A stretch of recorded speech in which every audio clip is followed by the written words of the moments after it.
government officials insist that this is an isolated incident. Warning. The following program contains explicit language and mature content. It is not meant for the easily offended.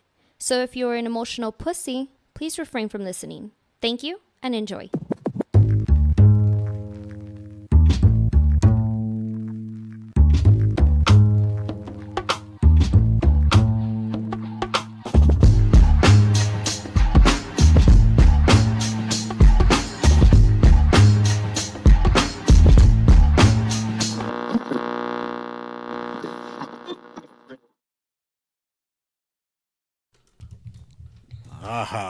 Welcome back. Another edition, The Buzz Podcast. Your boy Cujo.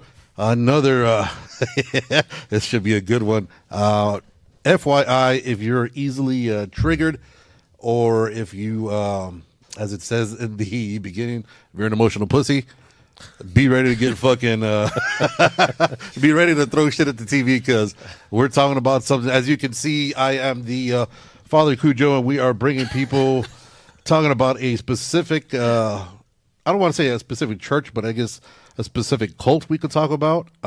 As you see, we have various people here. To my left, we got the tattoo honey. She goes by the name of Yvette. She's got the new spot coming up, Honey and Myrrh, opening up within the next, 2 weeks? Yes. Week, two? Very, very soon. Something like that. And also we got Raul and Sara B here on our side. I'm not sure which way our cameraman is panning this in and out. Appreciate you guys coming through.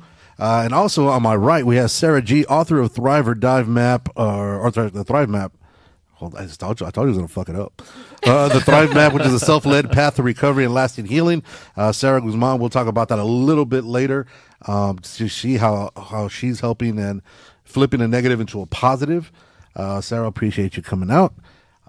First and foremost, guys, like I said, it's this is going to be a little bit different because it's about the experience that you guys had. We have people in the chat that want to jump in on there also anonymously, so they could get their point across, and we could have your guys' voices heard. Yvette, will have you start off about what are we doing here? Why are we here? Why am I dressed like a fucking jackass? So I wanted to. I think this would be a cool conversation to have with us, being that we all came from the same church and we have similar experiences. I think it's important to share those experiences to warn people, not specifically to badmouth that church, but more so to warn against manipulation, because I feel that is, well, at least from my perspective, definitely what happened. I feel I was very manipulated into a situation where I had to earn God's love, and I still struggle with that today. Really feeling like I can't just be loved for being me. Yeah. And I have to do certain things, speak certain ways, take certain acts in order to receive that love. I think that it's important to speak against that awareness, because not only does that happen in church, it happens in relationships and families and workplaces even. So again, we're not here to mouth anybody specifically, but I thought it would be interesting to get your guys' perspective on what happened to you, because I know we all have our own individual experiences, right? So from all three of you, who was in the longest? Have you guys said that yet? I was there for from 2014 to 2015. No, to 2000. When the fuck did I go? That's how traumatized she stayed. Yes. I don't I don't know how to count. Last time. First of all, I was only there for maybe a couple of years. Couple of years? 3 at most. 2 years. 3 years. I was 2 there years? from 2000, maybe 2010, Okay. 2009 to like about 2011. Okay. So maybe about a couple of years at most. And then Sara, you're in there for how long? About 2 years. I think I started right with 2014 to like almost 2016. Okay. And then Sara G, you're in and out, right? You were Yeah, but now that I'm doing the math, in and out for like 10 years. 10 years. I think me when too. did you For start? about 10. I was 14, so like 2007. 2007. Okay, so you've been all right. So you're the one that's been. No wonder you're the author. Shit, that's how fucking traumatized you came out. So what initially caught you into this specific church? What brought you into it? Well, I was 14. I was already struggling with drug addiction, and there was a lot of domestic violence at home. So I think I was just looking for a place that felt safe, something that was welcoming, where I felt loved, Okay. And I was just young. So how far or how quick with going into a specific spot did you feel that connection or that acceptance? Oh, immediately. Yeah. Yeah. I mean, the first time that I went to that church, it was just different because I was brought up in a Catholic environment. Yeah. And so when I stepped into that Christian church, it was just different. There was a band on stage and they were playing like rock music. And shit. it was just different than me seeing a priest reading off of a book, Yeah. So I was immediately attracted and I felt the presence of God. Okay. And how far into it before? Because I know you said you kept your it's in total it was a certain amount of years. Like what was causing you to leave from back on the pipe or like what the fuck? their What expectation. It was multiple factors, right? I think the main one was their expectations of like them wanting me to bring people in and evangelize and just like grow in their hierarchy. Okay. And then there was that aspect of me struggling with drug addiction and me not being able to leave that was causing that distance between like their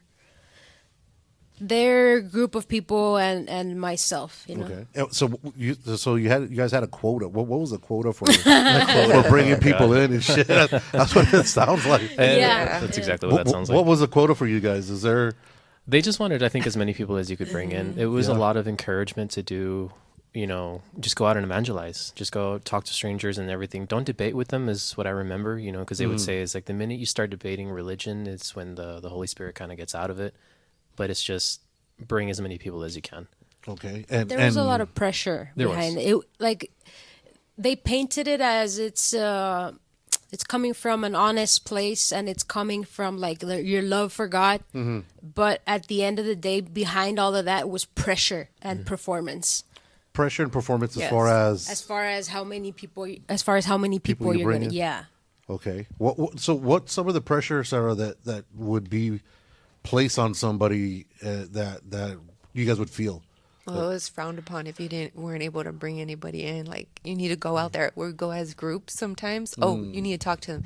Even like some people weren't social at all. Right. Me, I was Go shy. up to them and go talk to them. Yeah. I'd be like, I can't do that. And we'd go to like kermeses, and there'd be like groups of cholas, and they would make us Go Oh, you over need to there go and talk to those ladies. Nah, Well, they would even do it at UTEP. They would go to like, Everywhere. Sylvia, just about anywhere and everywhere. And if you were even like she's saying, a lot of us that weren't social, we were encouraged like, hey, go talk to this person. It's okay. It's okay. You can do it. You can do it. Yeah.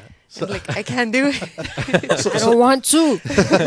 So what were the ramifications if you were like say Raul brought in 5 today, Sarah brought in 3, and over here our author brought in 1. Like what was the ramifications for that?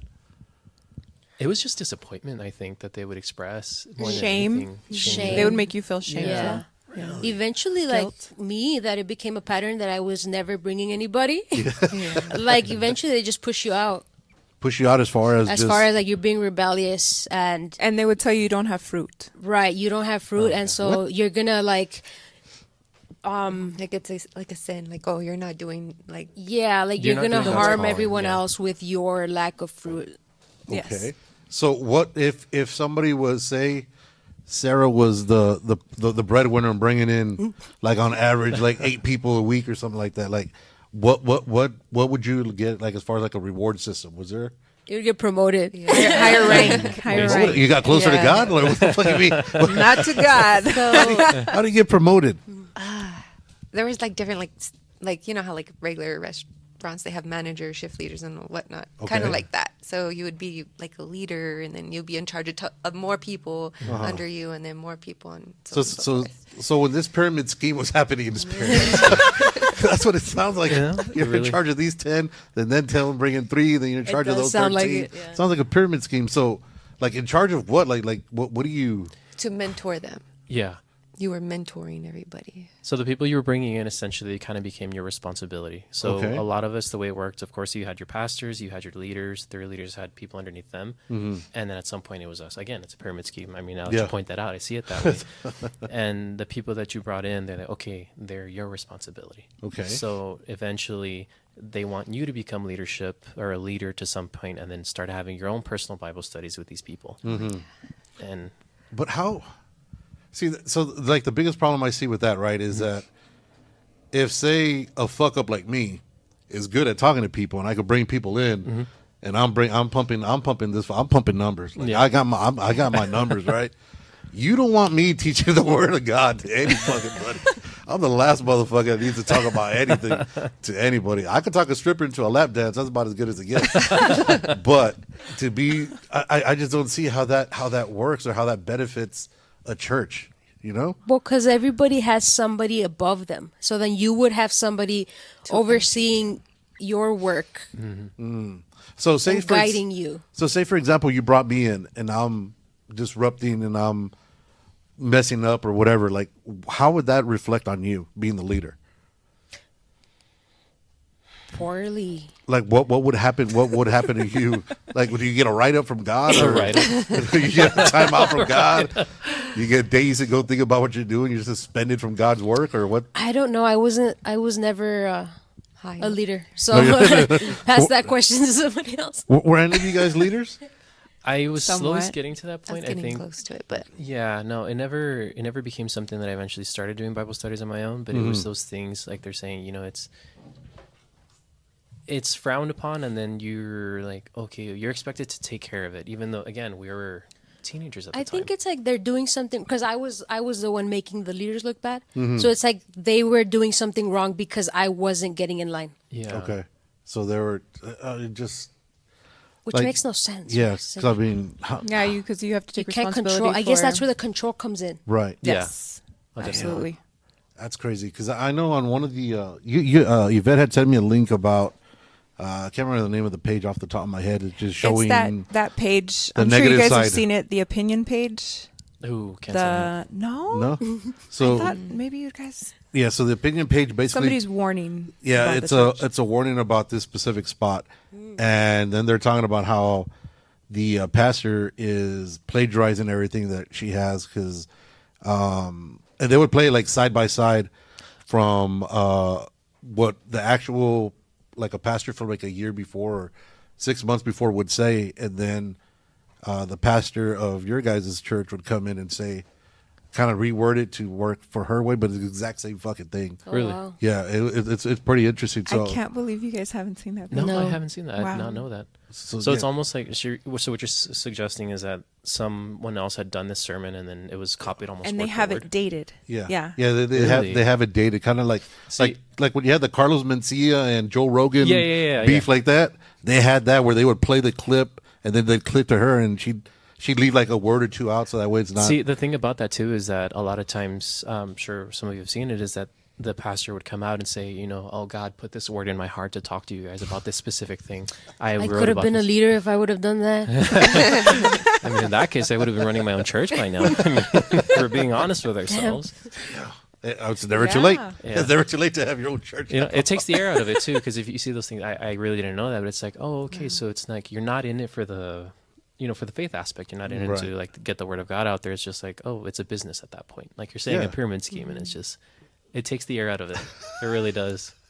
And as a teenager, like we were saying earlier, you know, you're very gullible to different ideas, right? That's the best way. That's a market you want to get into, right? That's who you want to get when they're at that age. Like, what was there any negative feedback as a teenager that you guys were getting from family members or from friends about this cult? I guess we'll use for a better word or lack of term. Yeah, with me, it caused a lot of fights with my my family and everything like that. My family, my parents, and my sisters had pointed out to me, it's a cult, you know. But when you're young and like you're saying, susceptible, gullible, you get pulled into it. You're like, no, like I'm doing this for God. I'm doing this because it's the right thing to do. You guys don't understand, and it's just those things that it just causes a lot of disconnect. And for some people, they were encouraged to almost disconnect from their families too. And it, for example, in my case, to the point that I even moved out of my family's house for a few months. Really? That was per It your was own just- wish, or It was was it? encouragement from, I think, the leader that I had at the time. Like, oh, we'll take you in, we'll do this, everything will be fine. I didn't have a job. I was actually, it was right after high school because I was at Western Tech. I was doing my my HVAC program that I was starting. And then, you move in there. I didn't have any money. I wasn't paying rent. We never had food in the fridge, so I lost a lot of weight. Right. And then right when I hit that breaking point, I was living there, but I kind of reconciled in a way with my family that I was like, okay, I'm going to move back in, and then moving back in, you start getting better. I started eating more, but yeah, it just caused a lot of disconnect. When you moved back in, were you still part of the church, or When I moved back into my family's house? Yeah. No, I had walked away at that Yeah, point. walked away. Yeah. What was your breaking point to get you apart? Was It it was the no food, or what the fuck? not What the fuck eating. is it? What the fuck is- Yeah, not eating, and like a lot of us are voicing is the expectations, the pressure. There's these things they used to do called encounters. I don't want to go too off topic, but I was a teenager. I was involved in these encounters, these little weekend retreats, and we were kids working all day, all weekend, basically. Non-stop, all day. dude. Yeah, All it the was all time. weekend. We can touch on that a little later if Yeah. you want to explore that more, just so everyone gets to talk about their families. Yeah. But it got to a point where I was just physically exhausted. I was like, I can't do this anymore. And again, you're a teenager, you're a kid, you're trying to figure yourself out. You don't even know what you want out of life. Yeah. And you're expected to encourage other teenagers and other people to kind of come to God, to get their shit together. And it's physically, mentally, and emotionally exhausting. Dude. And I hit that breaking point, and in my case, I walked away. Yeah. Sarah? I was gonna add, like, I also moved out with one of the leaders when I was 16. I had just graduated high school, and they pushed for that. Okay. My family didn't really call it a cult. My family was kind of like distant, a little bit broken up, and so I didn't get that feedback from my family. But I was a teenager living with one of the leaders at that point, and eventually I left church that year. And then that's when I just went off and did my own thing for a couple of years. And then I You found your own religion? Found your own calling? found Jesus in other Other aspects? other dimensions. Other dimensions. And Sarah, and I know you're nodding your head right now about the family. How did that affect your family aspect at home?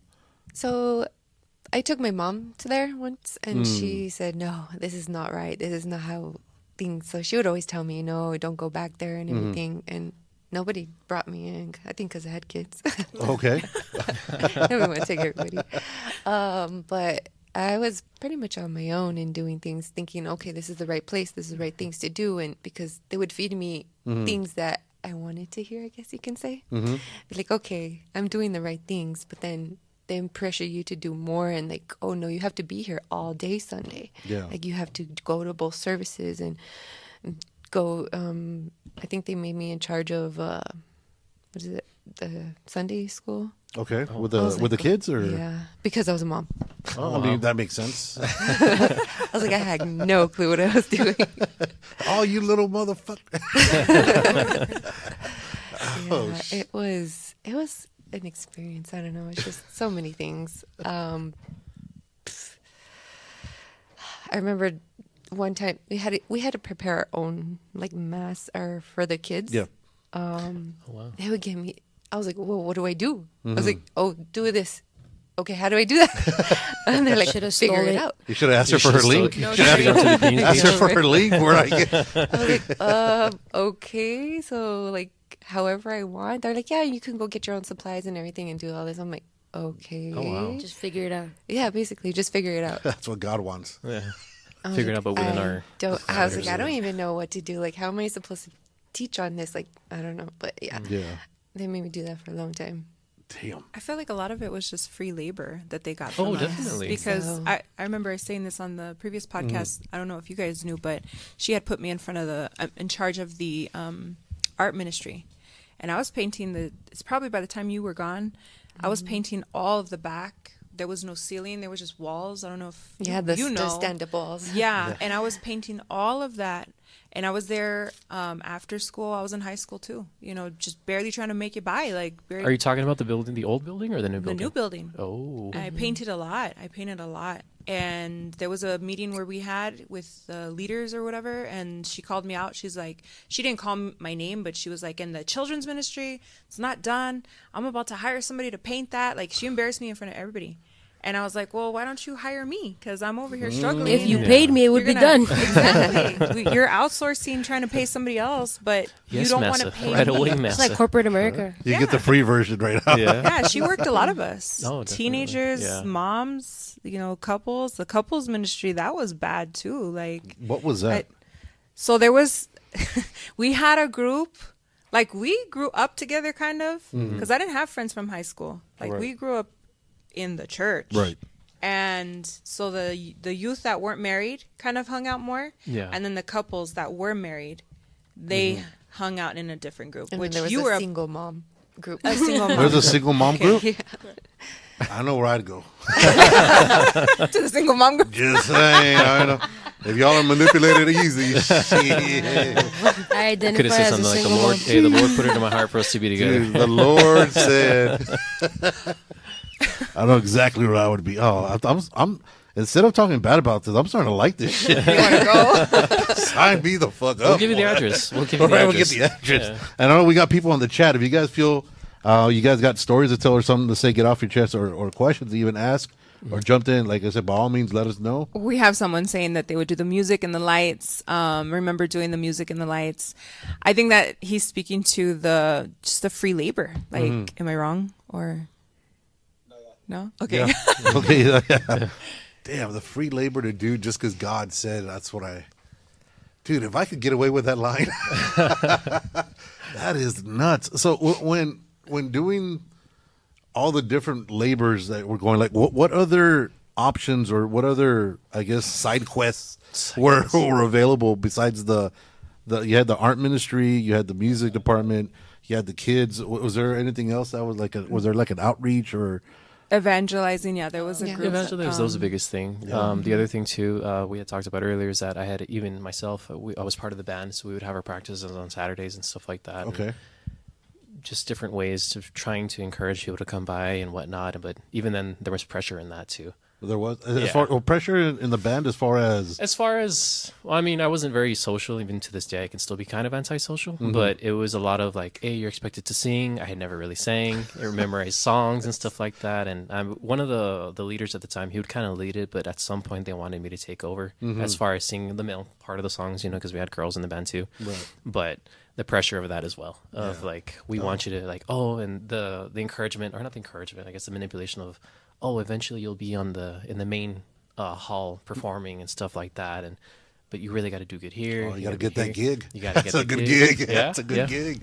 Yeah, that album's coming out soon. We can't have you fucking up on the album, boy. exactly. I think that's what made it unhealthy. I think they did. Because if you have an environment where you are being spiritually nourished, then you would naturally want to volunteer out of the goodness of your heart, you know? Definitely. Yeah. But the aspect of like that pressure and like that subtle manipulation, right? Where they plant like seeds of like, you want to be here. Like this is what you want. You want this, you know? So Damn. Dude, I like this place. Did any of you guys ever go to Florida? I couldn't didn't. go. once. I mean, I was a teenager with No? no money, so Yeah, I went once. I was the only dumbass that went then. This man couldn't even I eat. went once. Goddamn. Raul couldn't even fucking eat. He can't go to Florida. So am I wrong that those trips to Florida were more like you need to sell, you can sell your car, you have to sell your house, definitely. or Yeah. God will come through with your rent. Like, don't worry about it. However you got to go to Florida, you got to go, because God's going to move over there. What's so Yeah. what's so important about Florida? Well, I mean, was he we retiring or were what the in fuck was what the fuck was going on in Florida? The church was in connection with a mega church, I want to say, a bigger church in Yeah. Florida. That was a bigger dealer. Okay. And yeah. So we wanted to go over there to pull from them or get what we could from them. So she would make it sound like you got to sell whatever you got to sell your ass to get to Florida because God's going to move over there. But what are you going to be pulling from them? I mean, it's not like you could bring people with you. Who the fuck is going to come from Florida to El Paso? The manipulation was of like... It was heavy. Like, there's such a high level of God over there. There's such a high level of movement going on. We're going to pick up on their tactics and their, I mean, it's really like the blessings would tactics. flow. Kind Yeah. of like you got to be connected to them so that the blessings flow to your life. So God only likes hot places. But like Pretty much. I don't sound like God. anybody with like critical thinking, they would be pushed out. Yeah. Did you guys ever ask any stupid questions like where the dinosaurs came from or if God knows everything? Did he know I was going to sin and why did he set me up for this life? Like they would make me feel bad for asking questions like that. Right. Really? So what? I have so many things going through my head. I just can't get. I can't get away from the single moms. I'm fucking focused here, man. I'll focus. It's here. because the thing is, as we say these things, you're like, that's so stupid. Yeah. But the thing is, at the time, and a lot of us were younger. We were like we were saying earlier, we're impressionable, teenagers. we're gullible. We're just like Sarah was saying. A lot of us we just wanted to belong, and we would do anything to protect that.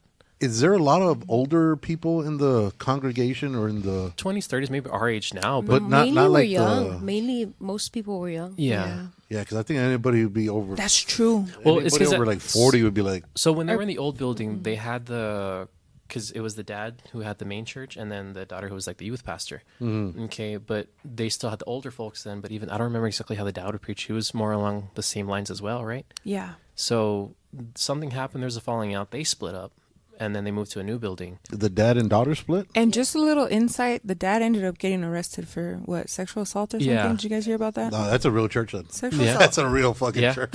That's legit. No, that's Yeah. legit. I feel like the old people stayed there. The older people Older, Stayed with stayed him. there, and Yeah. the younger generation of the congregation Yeah. moved with the pastor to the new location. So what was like the main message that these guys were pulling? Because I know, speaking about different churches, because like on my family side, I grew up Catholic like you did. Got my sacraments and all that, and I still haven't read a fucking Bible. I've no idea. I don't know who God is. I just keep hearing it in hip hop, and my grandma on my mom's side, they're all hardcore Mexican Christians where they speak in tongues.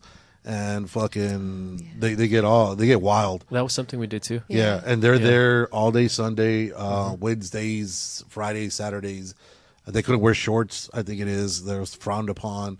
Like my uncle and I were about 4 years apart.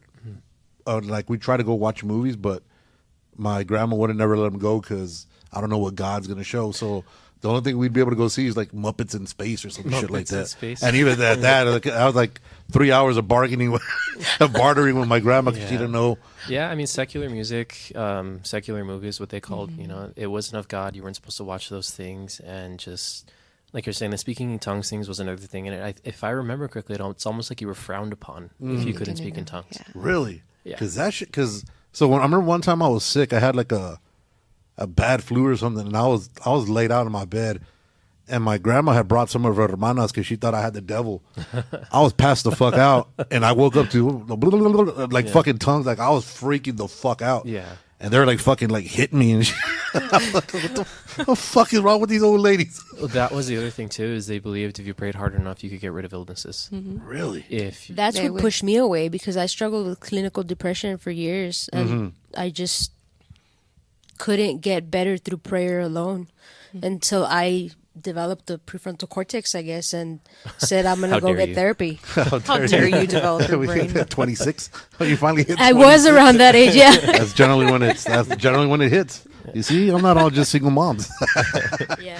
I was talking the other podcast I had mentioned that because the manipulation even in that with the mental health that was a real thing. Every year they would make us, I don't know if you guys ever did it, for January they would make us only fast liquids. Yes. Right, yeah. And for the if whole month. they caught you, you were in trouble, you were going to lose rank or whatever. But scientifically, when you don't eat or you're You should ease into it, ease out to it, and there's a way. Yeah. But they Yes. said nope, you're straight Cold up. turkey. and when Yeah. you're Gotta do in it. that state of mind, you're more easily manipulated. So there was a lot of science behind that. What they were doing, we didn't realize it. I know I didn't realize it. Right, yeah. Well, I mean, Raul already wasn't eating, so that shit was fucking. He was And prepared. that's why I said, I mean, as it is at He that had his- time, I probably weighed a max of 150 Oh, pounds. dude, you was on the sabbatical at that Yeah. point. How tall are you? 5'10". Yeah, no, that's not, So, that's so I was unhealthy. skinny, and then I lost a lot of that same weight, and I forgot about the fast. We do them in the beginning of January for a whole month. The Nothing but whole liquid. month of January. All liquids. Yeah. You can't even All think liquids. straight. Yep. See, and keep No. in mind, Yeah. I was going to school, but around that time, I believe, I don't remember when, but I think I was already working. I was working construction when I was 16. Oh shit. So doing those fasts, you're out in the sun. Yeah. I mean, in my case, burning up everything and only really having liquids. Jesus. exhausting. I mean, even Ramadan is what, just 2 weeks or something like that? Something, yeah. They let you get something after the sun goes down, at least, I think. But there was a few things they let you eat, no? Or that No. there was some, I never there's no. remember. There's got No, I couldn't be anything of dairy, anything from an animal. It You had to be ate sun straight- chips? Junior's a fucking sinner. He ate Bunch sun of sinners chips. here. Hey, Nothing dude. but sinners. You got to get them chips in, boy. And we would look fucking weird. I remember the group that I would hang out with, we would go to like Village Inn and we'd just get chicken broth. So we'd have it in a cup with a That's straw. the thing. That You shit could- was yeah, you could weird. have Like soups. people like, would just look at like us. using broth and stuff like that. Yeah. Dude, this dude here with sun chips, they'd be like, man, this fool ain't losing no weight. Something ain't right. The devil's strong in this motherfucker. Something ain't right with this boy. Yeah, Jesus those were hard. Christ. Those months were hard. What other crazy shit that these guys have you guys do besides this? I can't comprehend why. And why was it January? Was there a specific reason for that? Beginning To of start the year. To start the year. year, right? Wow. Let's start the year malnourished. Let's fucking go. Malnourished and gullible. Because, I mean, it's got to be, what, 4 weeks? 6 weeks? I think 6 weeks is the max you should take without food before it really starts affecting your body, right? Yeah. Something like that. Oh, he brought up something. Sorry. They would also Make make sure we don't it- say his name. Sorry. Make it mandatory to. I did these every year where they would make you stay for prayer through New Year's Oh, yeah. instead of spending it Yes. with your family. Yeah. You Like had You on had New to Year's spend night. New Year's Eve there. Yeah, New Year's yeah. Eve. I'm sorry. Yeah. Yes. Fuck yeah, with a bunch of single moms? Fuck yeah. Shit, I'll do that either way. Shit. Sign me up. Yeah, they Yeah. try to make it a whole celebration thing, but it was those things that you were there praying in the new year and stuff like that. Would they feed you guys at least until midnight? Or did you guys ever do any of those? I did. I believe they I think fed they us. had some potlucks here and there. Because, I mean, you had to get something in before the start of the new year, before you started fasting. No, they would always make us fast for Yeah. even stuff like that, like New Year's and. Didn't I they, only did that Yes. once. didn't they do them around Easter also? We were always fasting. Yeah. So See, because on top of those, like they're saying those events, and we taled about this earlier off the podcast. before encounters, we would fast. Yeah. Before certain events, we would fast. Yeah, yeah. If you were Before 3 days away evangelizing, for we would something. fast. Yeah. Yeah. And on top of all of the different fasting that a lot of people would do, we would have the men's prayers in the mornings, women's prayers in the mornings, like at 4 or 5 in the morning, I forget. What? Yeah, we'd show up again. They'd have the men's prayers. I think on pajamas. Thursdays in pajamas, you'd And show sleep up. in the corner. We had our Wednesday services. We had our Bible studies with our leaders. Saturday mornings we do like church prayers. We'd come in at 4 in the morning, and then some of us that were involved in other different things, we would stay there like for band practice that I was doing. You'd have your Sunday services, so spending a All lot day. of time. Dude, all you're day. spending every day Yeah. at that church. Yep. Literally. And if you didn't, What was minimum amount of time you could be there? Like, as far as for like the days? Because, I mean, you mentioned 5-6 days already. Was there like a minimum that way you could just get through? So I you don't just get got shitted through on? with going like twice a week, Twice a week was Wednesdays and Sundays, and I mean apparently it was But enough. that's where it was an Even then, issue. that was She still had a not- developed frontal cortex, so that's why. good. That's what the problem was. Jesus Christ. And so, for like, going back to, because, I support single moms. Going back to that, would they have something for like childcare to help you guys out, or she was Or the were child you- care. were It was you- the that you're the basically nanny for was everybody? the childcare, the children's church ministry. That was everybody would drop off their children's and then they would go to church. And there was a lot of kids. there was a ton. lot of kids. Oh no, Mexicans fuck. They be fucking. Yeah. Yeah. Damn. Yeah. So you were taking care of all these kids. Yeah, well, they would split them up in age groups, but yeah, there was like only a few people per room. Mm-hmm. The older ones would get like one person. Okay. There was like at least 10, 15. And were they required to fast also when you guys were fasting, or was it like? I don't Because I know, like, So- certain churches, like after the age of 14, that's when it starts. But were they part of that, or is just whatever? They do The try to kids? pull you in as young as possible. Well, yeah, they Yeah. do, but I don't think they made the kids do that. It's I know you mentioned earlier when you were mentioning the different things that they do for fasting. What was the encounters? What is that? An encounter was basically Like a retreat. Like a retreat to get the demons out of you. Oh, like shit.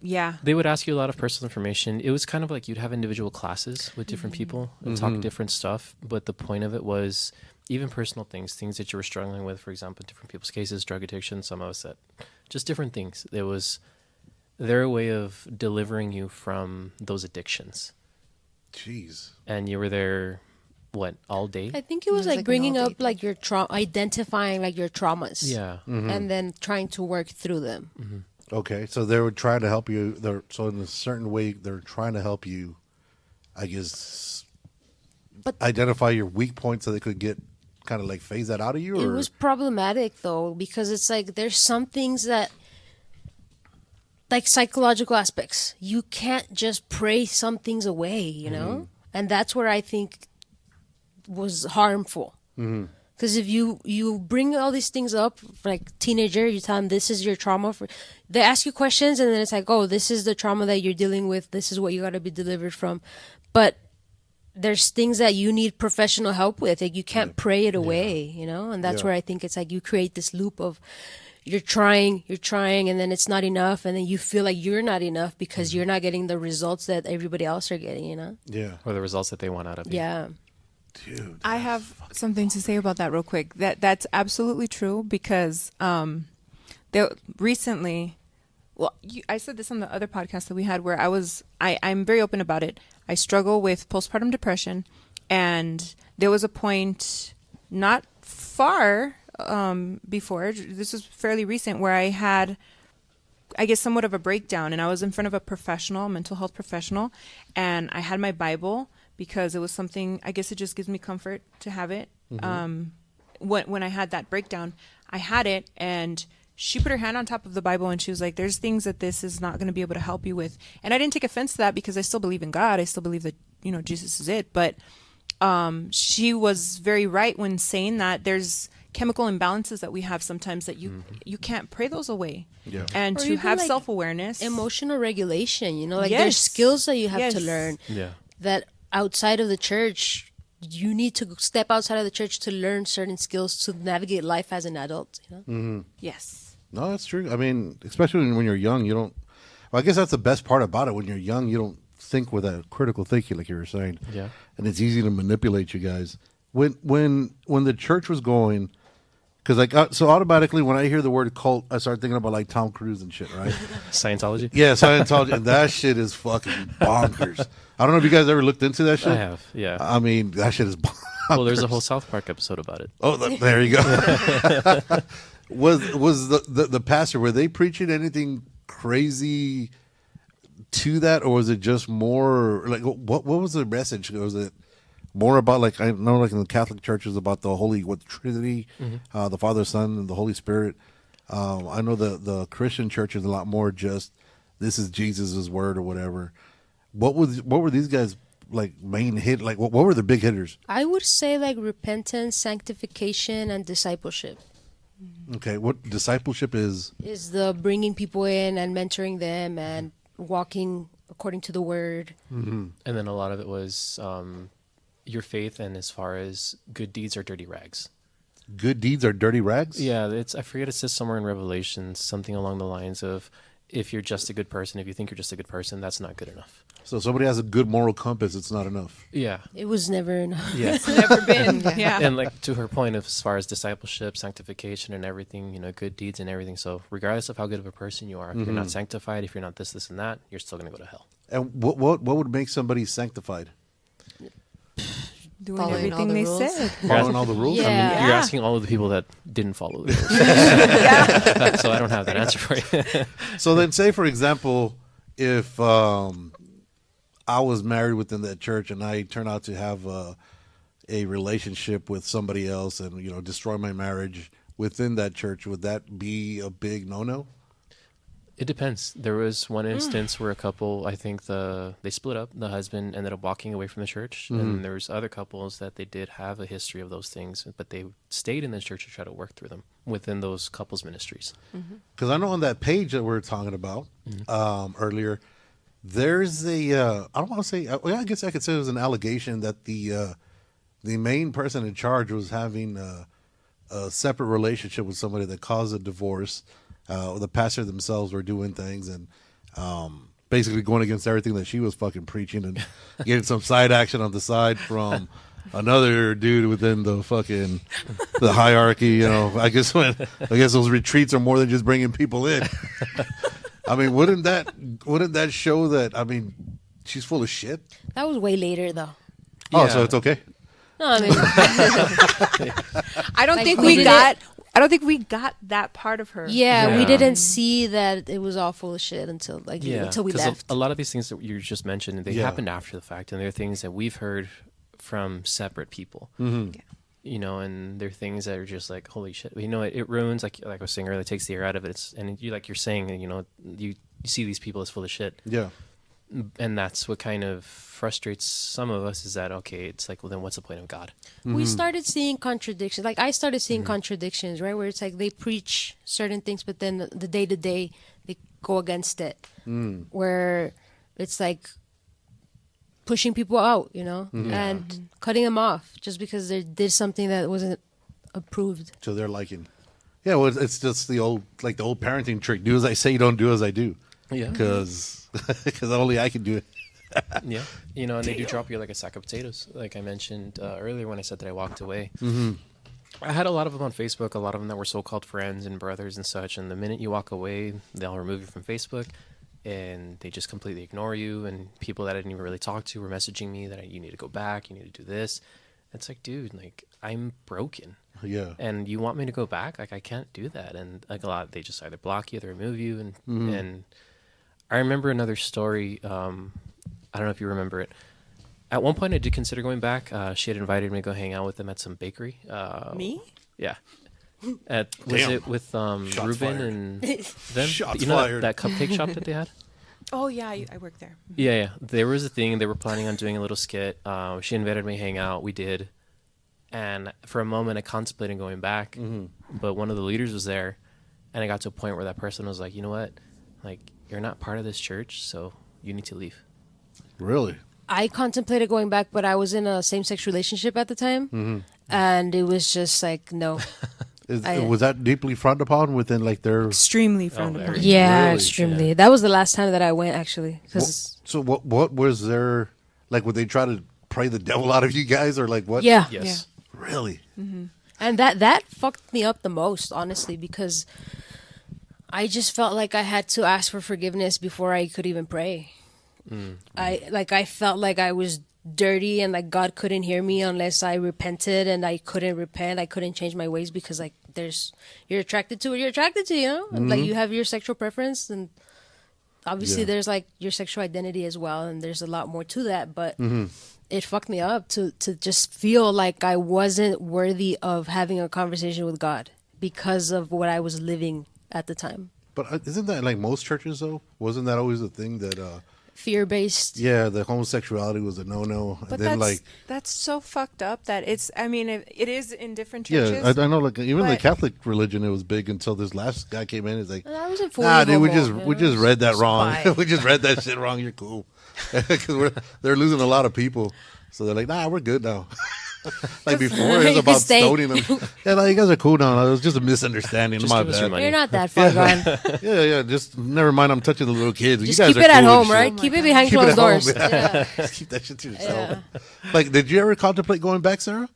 After I left, no. Like No? people would ask me to go back, why I left and stuff. I just afterwards just didn't feel right. I was like, I don't think I can see myself going back after.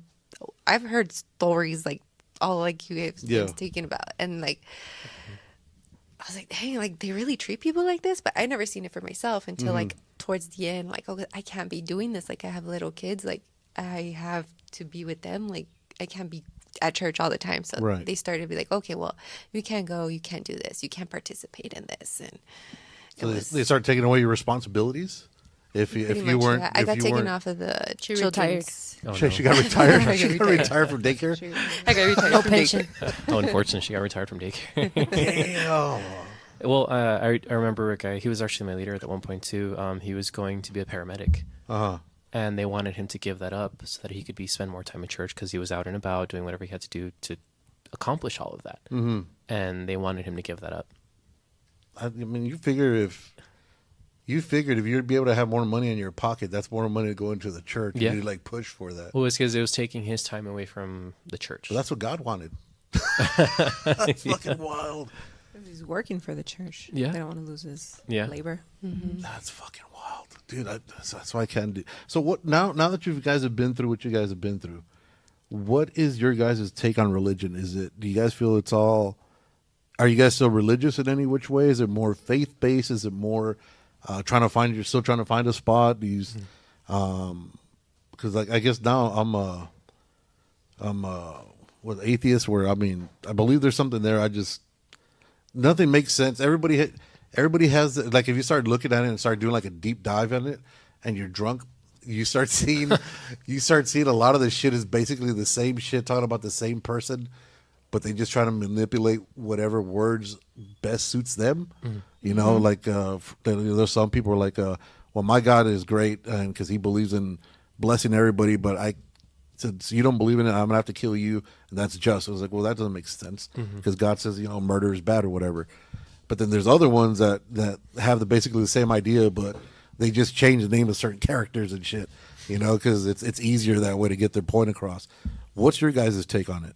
We'll start with Sarah. Like, what's going on with you? And is your faith gone? Is your religion gone? Or are you still searching? Or I struggled with it for a long time. Like the last time that I stepped into that church was 2017, right? Nine years ago. Yeah. And then after that, for a couple of years, I really just couldn't do anything related to church. Like I just focused on the psychological aspect of my recovery, and I neglected my spiritual completely for a couple of years until I came across this book. It's called Conversations with God.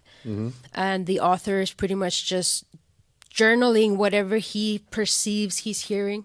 okay, And it's like a long conversation, and that's the book. And when I read that book, it just completely shattered every fear-based thought that I had. And it opened my eyes to say, hey, like, you can have a different experience of God. You can rewrite that relationship, And that's when I picked it up again. I started praying, and I started just exploring my experience with God without the church, without that fear, without that dogma, that shame. And I eventually started doing drugs again. But I was seeking out that experience just to see what it would be like without the shame. So I went crazy. Like I started exploring my sexuality at another level and exploring drugs, all type of combinations, like anything and everything that I came across. I tried it just to see what it was like without the shame. yeah, And then finally it caught up to me, and my body was like, "Girl, what are you doing?" My liver enzymes were elevated, like I was breaking down. yeah, And that's when I chose recovery. okay, But now I have a relationship with God. I pray. I listen to like preachings here and there online, but I haven't been able to like go to church physically and feel at peace. I haven't been able to feel comfortable, and that's something that I feel is it's a struggle, because I feel like I don't identify with their beliefs. right, Like I believe in God, but once I see that they're organized in a certain way and that they deal with people a certain way, I step away. interesting. What about you, Sarah? I've tried searching for a church. I haven't found one. No? I don't know. It's difficult, I guess you can say. I've tried going back to Catholic, going to Christian, and nothing. Yeah. I grew up Catholic as well, and I still believe in God. I still pray. I believe He's there, but I don't believe I found a place to go yet. So Okay, I don't know if it's just I'm never gonna find a place. It's just hard, I guess, after what we went through. yeah, Things that I feel like you're gonna go through the same thing over again. yeah. I mean, once you're scarred, that sticks with you too. I guess you face your I guess for better lack of words is you face your demons, and then you go through that, because I mean, like I said, that means different things for different people. It's not It's not all the same. It's not all universal, like a universal blanket. And it's rough. It's rough because there's certain people, like I said, there's like when you deal with certain people, certain religions, you have to act a certain way, I guess, because you don't want to rub them wrong or you don't want to offend them, because nowadays everybody's easily triggered for every fucking reason. I know, like with my uncles and my grandma's side, I gotta be really reserved, and like when they ask something, I can't be like I don't come off right at the bat. Like I gotta think about my what I'm gonna say, because my first initial is like, you know what that motherfucker said. Can't go with that. I can't lead with that. I gotta lead with the godlies. Like, all right, let me take a second, fucking process this and put it out. And it's weird though, but which sucks because then you're being inauthentic. You Yes. know, and there's a disconnect then between who you really are, and you can't have a relationship with God if you're being inauthentic. yeah. Well, that's why I don't. I mean, that's why I have no belief on anything. I don't know. It's there's too many in everything you look at. There's too many contradictions, so it doesn't make sense to me. That's why I think you have to explore for yourself, like explore different religions, explore different belief systems, different thought ideologies, and figure it out for yourself what's real for you. That's what I did. Like there's experiences that I had that nobody can tell me otherwise, and that's just what I would suggest. Just explore until you find what like this is true because I lived it and nobody can tell me otherwise, and you can go fuck off and you can go fuck off and I don't care what your religion says, but that's what makes it hard, because then it's like you can't fit in with the regular churches. Yeah. What's your take on this, Raul? Like, have you found a spot? Are you still looking? No, Do you actually, believe, it created a lot of resentment for me for very many years, that I was just like, nope, I'm done. I spent a lot of time angry at God for something that a person did, So I never stopped believing, but it was just one a lot of those things that I carried anger in my life towards religion, towards God, towards a lot of different things. I think as time passed, I've been able to pray a little more. I never stopped, like I mentioned earlier, I never stopped believing. It's just keeping a distance. Okay. And I've gone back to that church maybe once or twice just to check it out. I've gone to a couple other different places To see if they're paying now. Yeah, to see if they're paying. Try to get that gig still. Yeah, what the going rate is. What the going rate? Yeah. Are we talking $1, $2? What's but are hard. Yeah, and I've gone a couple other places too, but I still have a lot of hesitancy to even get involved. Like what she was saying too is because not wanting to get sucked back into the free labor aspect of it. And even then, a lot of it is my mentality has been is how some of these church people can be very inauthentic. Like you're saying is that you get up there, you talk to them, or they approach you, hey brother, how are you doing, brother? I'm glad to see you here, brother. And it's like it feels fake. Yep. Yeah, for me it feels fake. Because when you start being yourself, then you're no longer brother. No, Yeah. No, you're When life happens, you're alone. Yeah. Yeah. You're that motherfucker down the street now. Yeah. Yeah. And that's where it's been hard for me to at least trying to find a secure spot. And I've gone with my parents because they still go to a very predominantly Christian church. I've gone with them. The messages are interesting, but I can sit with them. But when it comes to talking to other people, not that I have anything against them, but it's like, oye, hermano, ¿cómo estás? I'm like, dude, just don't. No Nintendo. Don't. Just don't. Like I like you. You may be friends of my parents. That's great. But for me, I'm just like I don't need it. Yeah. And maybe I'm wrong for it, but it's just those things. Like I still believe in God. I've prayed here and there. I've read a Bible here and there.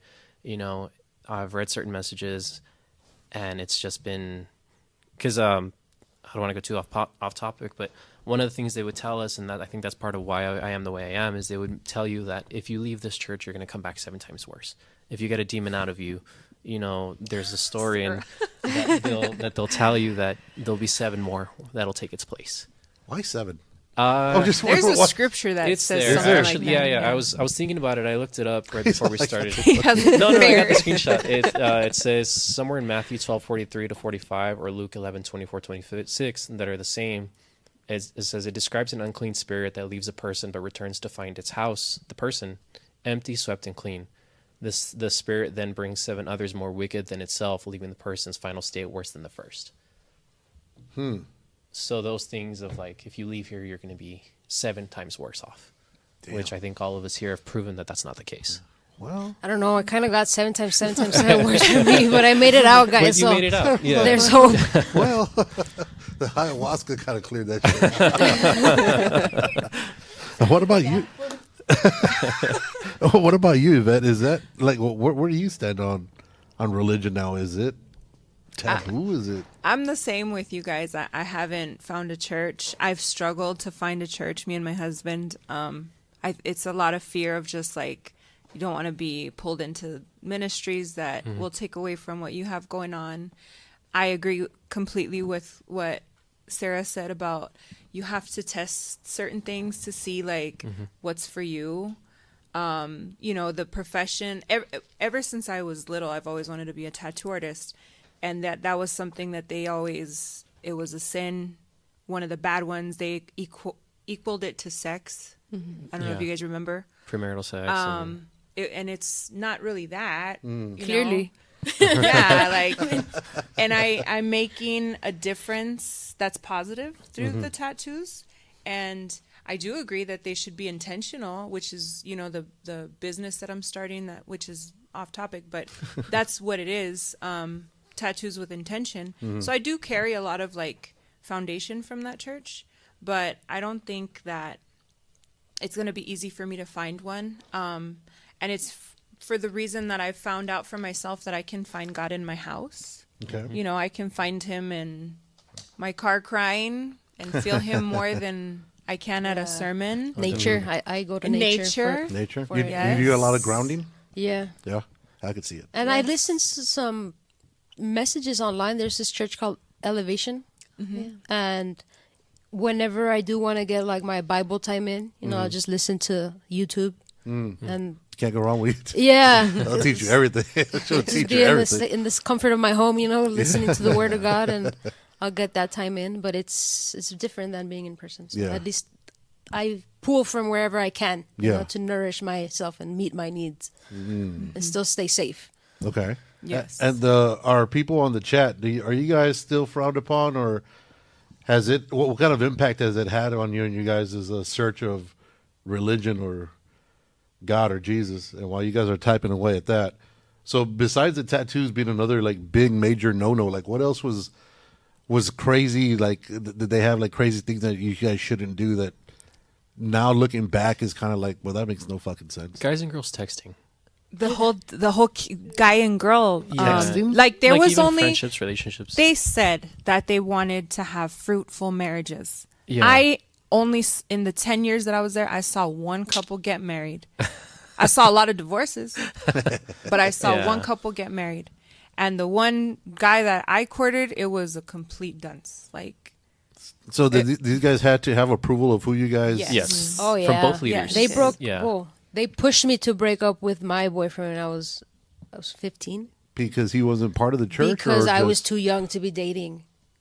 Okay. So according to them. What was a good age for them? Do you guys Oh, we know? don't even know. I mean, 'cause the way I remember the process is like Yvette was saying is, your leaders had to grant you permission They had to prove to of them. prove the courtship, Really? and it was still supervised and everything. And now that I say it, it's so fucking stupid. But Like would you have to present like a PowerPoint on why you should be able to? for my relationship, because not a lot of people courted. I don't know if you guys remember, but not even a lot of people dated. Like there was Yeah. not a lot of approved Yeah. relationships. There was a few, but they didn't even get married. The one that I had, he didn't even ask me. He went to the male pastor at the time, had to get approved from him, had to get approval from the woman pastor, and then they told me, we think this guy's gonna be good. How for you." romantic. And how fucking romantic. So it was Yeah. an arranged marriage. arranged It was an arranged hookup? relationship. Wow. Yeah. Was that everybody's? You guys all had that same thing? Yeah, you guys were arranged, or No, well, at that time, my boyfriend was in prison, so it was just me and my kids. So they didn't coordinate. did they frown upon that? Yes and no, but then they tried to reach out to him, be there, support him, and it was weird. It was, yeah. Yeah, because I mean, you can't make money off of him if he's locked up. So I could see There's that. commissary. Yeah, compensate for him, but he can't kick nothing back out. He can't kick nothing out. So you can't tie the ramen. no, I've tried. No, that should only go so far. So what other crazy shit that these guys before texting and courtship? Oh, God. Because Courting. Did they say anything in the chat? No, not yet. No, Just he's that just- he went to Catholic church. he's just looking Louie. Yeah. He's just spying on us. He's that typical Mexican, just watching everybody. Basically the same stuff we've said, that it was the church. You Remember, go all talking in to your or mic. nothing. Talking to your mic, so we can hear you. You go all in or nothing with the church. Like, Yeah. you're there all day, every day. There was no like crazy beliefs like what was it about aliens and whatnot and how they grant your soul and all that shit like with. I don't think so. There was no, because like no? Yvette said earlier, I think they frowned upon a lot of that thought. Really? Yeah, and even I've had these questions before, even after. It's like, can God stop an immovable object, or just really critical thinking? That's thoughts? what that book is about. Like the Yeah. Conversations with God Mm-hmm. book. He just lets his mind be. Like Mm-hmm. he's just like, I'm human. I have questions. I'm gonna ask him, Yeah. and I'm gonna explore them. And there's nothing wrong with that. Yeah. Right. And that's why I like that book, because it's like there's nothing right. Something I learned in therapy too is like nothing is really right or wrong. It's just helpful or unhelpful, And when you stop looking at things like right or wrong, true and false, there's this freedom that comes with it. Yeah. Damn. That's what I tell most strippers. Look, there's there's no right or wrong, baby. Where they at though? Where they at? Bring them out. Not here. Not here. Well, I told them we were talking about God. They I had was no- told. They had nothing to do with this shit. It sounds like it's just a toxic relationship. Like from It what I'm is. hearing from everybody, it was Oh, a it very, was a very extremely toxic relationship that we had. Dude, but it's sad because I see. I mean, even though like we haven't met each other, in a deep. Like I feel for you guys. I because like when you guys are talking about it, like you feel the hurt and the pain that you guys went through, and it's sad to see that somebody that you entrust to help you and somebody that you entrust to deliver you, I guess you could say, just basically did the complete opposite. And it stays with you, like Yvette said earlier. Yeah. Like I still struggle with like feeling the earning love aspect of it, or like being The enough, approval. being enough, and being worthy of love without earning it. That's still something that I talk to my therapist about. Oh shit! Sorry. No, that's. I mean, I don't think you ever get over it. I don't think.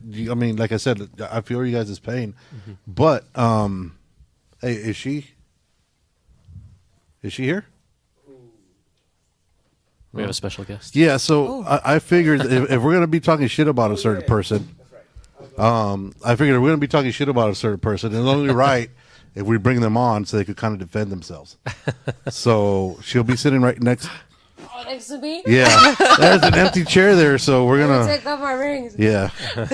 Yeah, so now I'm fucking with you. That would have been fucked up, right? If I just shit and walks in, No. Let's starts lay it all preaching out about there. God. And shit. Let's lay it all Laying out. hands on me? The tattoos, though. Not the tattoos. No, sorry, I couldn't fucking help it. I planted that shit. Funny next to me.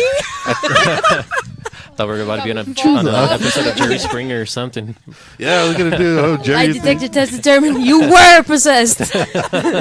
Sorry, I couldn't help myself. I told you guys I'm an asshole. I couldn't help myself. Dude, the look you had on your face, like even your Why are you fucking. supposed to sit next to me? Even your tattoos lost their colors, dog. Oh my god! Damn. Let me take these off real quick. We have this conversation. So, is there anything else that you guys would like to touch about these guys? And again, the reason we're it's not specifically just about one church. It's just more the reason about the podcast is just you guys, if you're gonna get involved in anything, just like you would when you're courting somebody, kind of get to know what you're getting into. That way, you don't fall suspect to a bunch of these fake religions, these fake ass gods, these fake ass churches that are just using you as a dollar instead of trying to do what the purpose of, I guess, the word God is, right?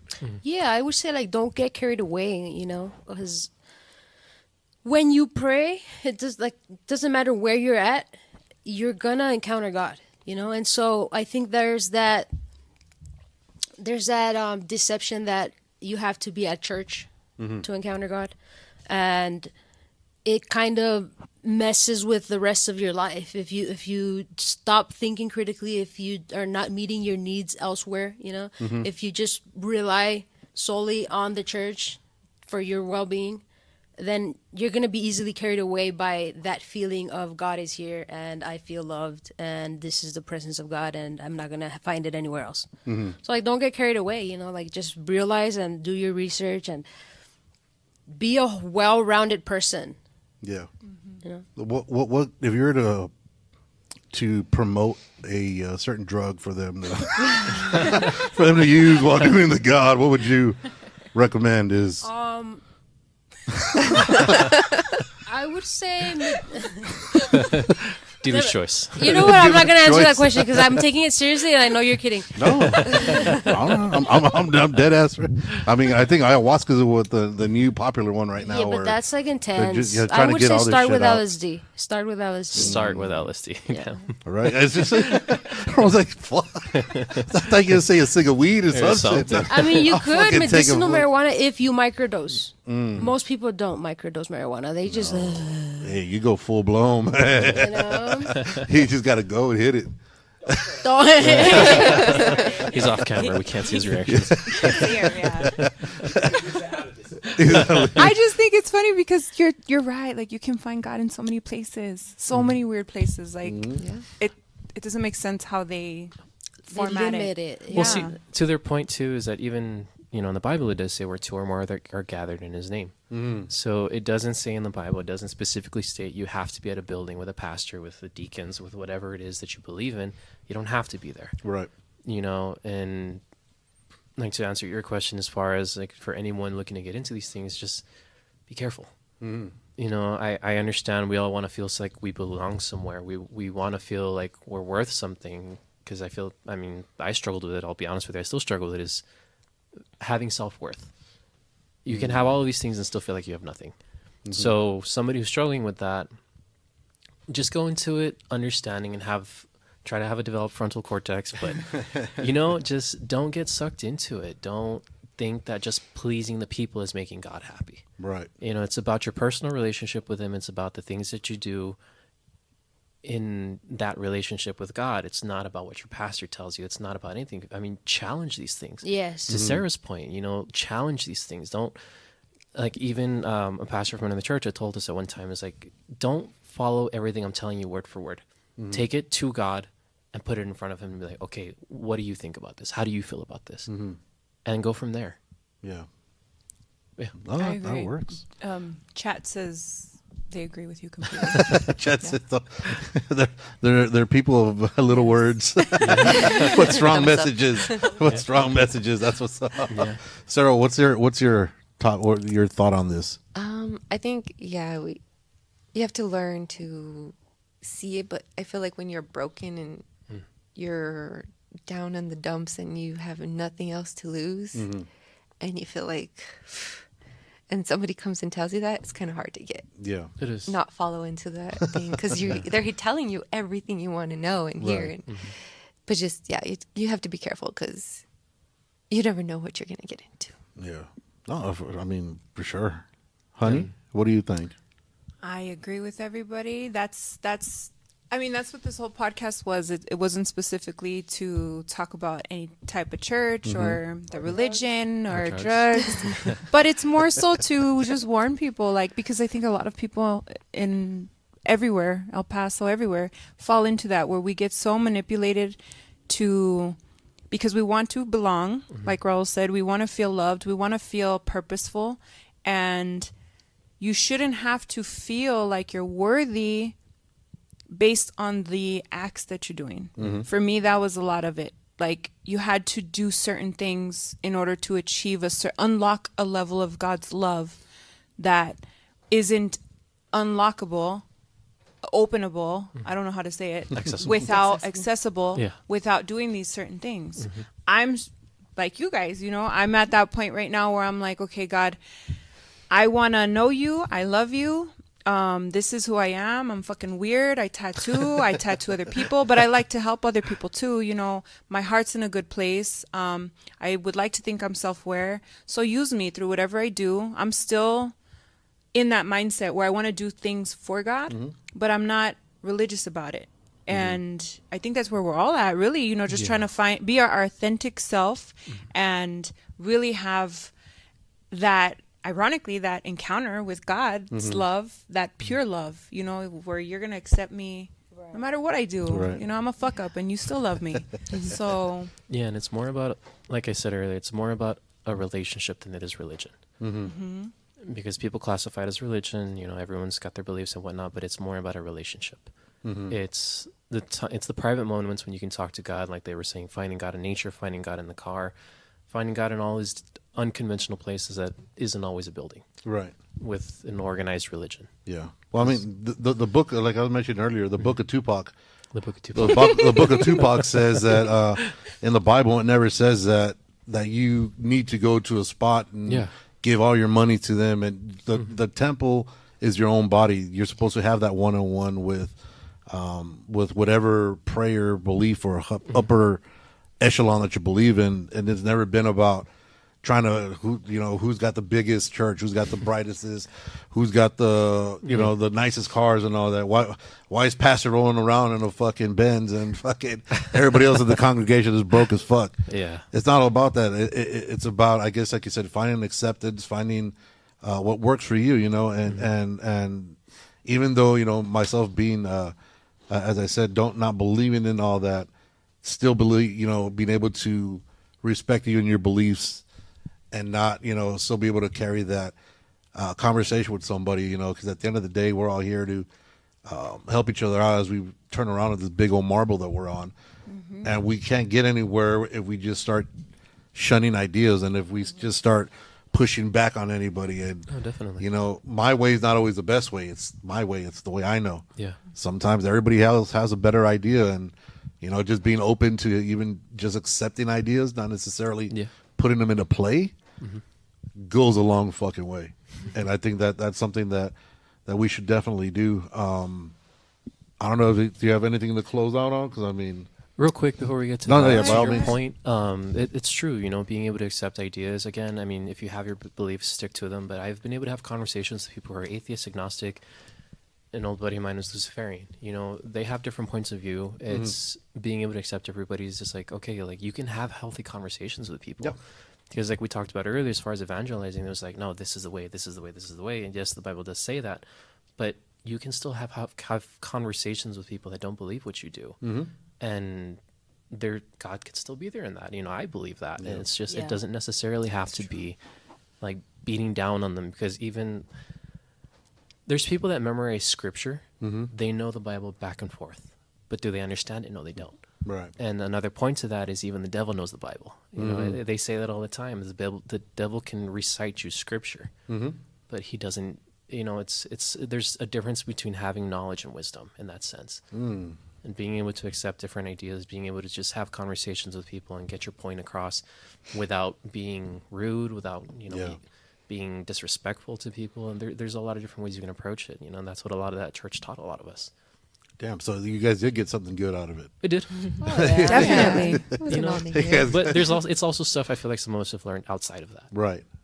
Just meeting people, being friends with people, experiencing life, doing LSD if you need to, But yeah. She high right now. She didn't catch that. You ain't know it. Wait, what? Oh, dude.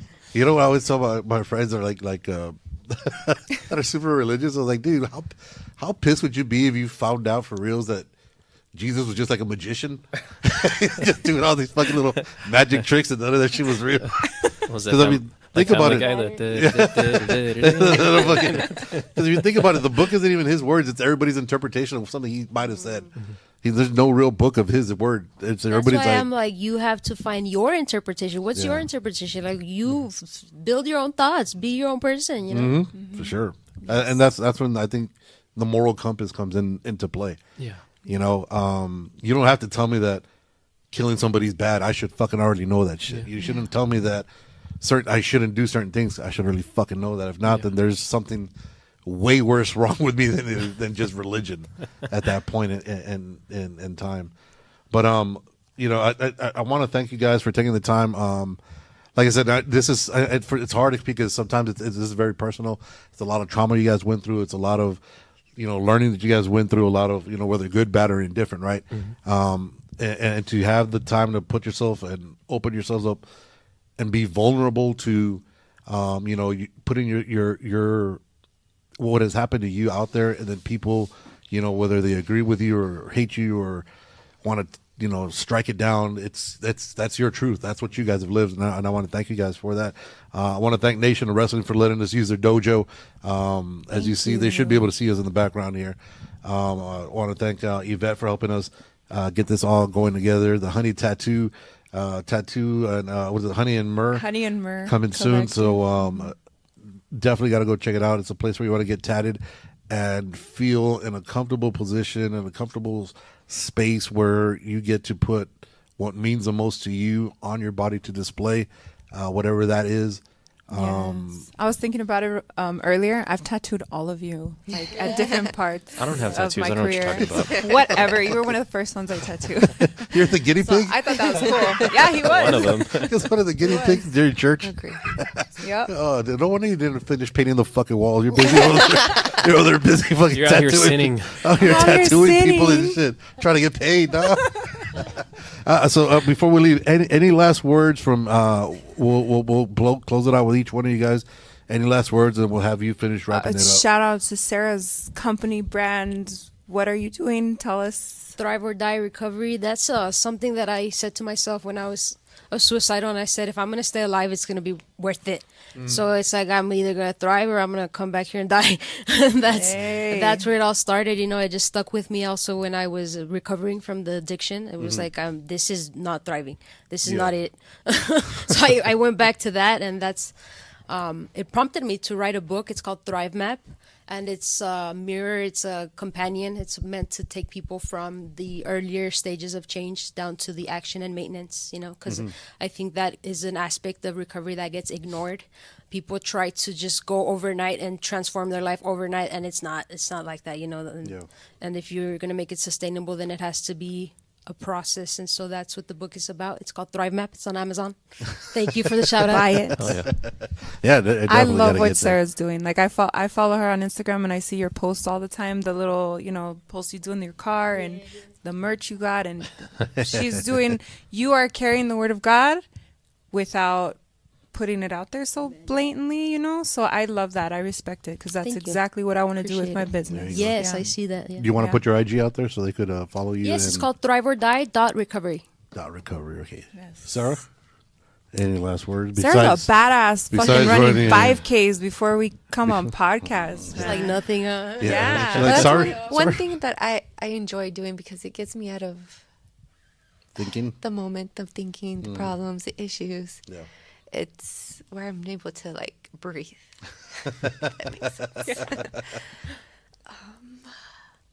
I don't know. I don't really have much else to say. Oh, that's fine. I mean, after running the 5K, I don't think I'd be able to talk. Fuck, I want to be able to get into my You're car. like and shit. Arch. You're into fitness, and Yes, that I'm has a into lot to do with it. fitness.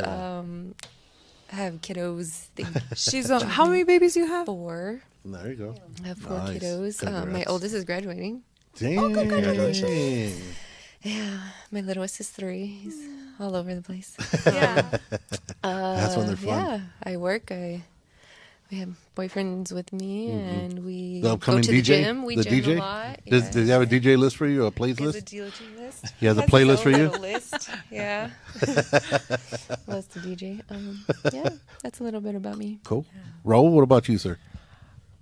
I think all of us here, my closing statements would be that all of us here are proof that, walking away from a cult doesn't mean, and like I was just saying earlier about the scriptures, just because you walk away from a church doesn't mean you're going to be 7 times worse. We've all had our steps, we've all had our falters, but I mean, here I am almost 15 years later that I've been doing HVAC, I'm a supervisor for a company now, and I own my own home. I was able to do these things, give thanks to God where it's necessary, but there's proof that there is life after church. Yeah.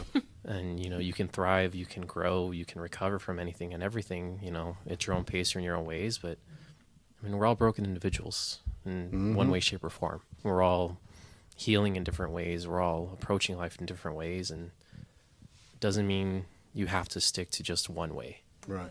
Yeah. For sure. There you go. Tattoo Honey, what do you got for us? Hold on. Do you have anything to chat. say in the chat? He's trying to get people for his pyramid scheme.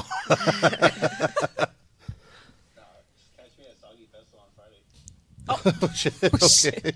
Is that where you're DJing? That's where I'm at. Oh, okay. How the fuck is the anonymous dude like, hey, hit me up at some... How the fuck? No We're all name, gonna no go nothing, find just you. anonymous. Most ghetto shit I've ever seen. He didn't even throw his IG out there either. I'm anonymous, but hit me up on Instagram. I'll go by the name of... You see what you fucking DJs do? God damn.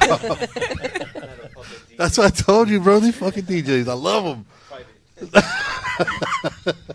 Tattoo Hoodie, what you got? No, I really appreciate everybody coming out. It's so cool to see how everybody's like grown and doing shit with your life and owning homes, doing 5K runs, writing books. Like, that shit's impressive, you know? Like, that's so cool. I think that our foundation was still there in God, and it's carried us as far as we are. It's nice to see that you all still believe in God. And we're just like a group of great people that got treated, you know, less than at some point. Just a bunch of sinners. Just a bunch of sinners, man. Just a bunch of sinners. There you go. So on behalf of everybody here, guys, like I said, I thank you guys again for taking time out of your day. You know, cutting the 10K to just 5K to be able to make it out here. I appreciate that shit. And like I said, guys, there's so many things out there, whether you're religious, you're not religious. You know, belief in people, I think, is the best thing you could do at the end of the day, because that's going to be everybody's truth at the end of the day, regardless of what they believe in, or regardless of what they want to put labels at. You know, if a person is a good person, regardless of what they're thinking, that's what you got to go by, because that's all we have at the end of the day. So on behalf of Raul, Sara, Honey, Tattoo Honey, and myself, I say thank you guys for coming by. Y'all go in peace. Thank you. Have a good one.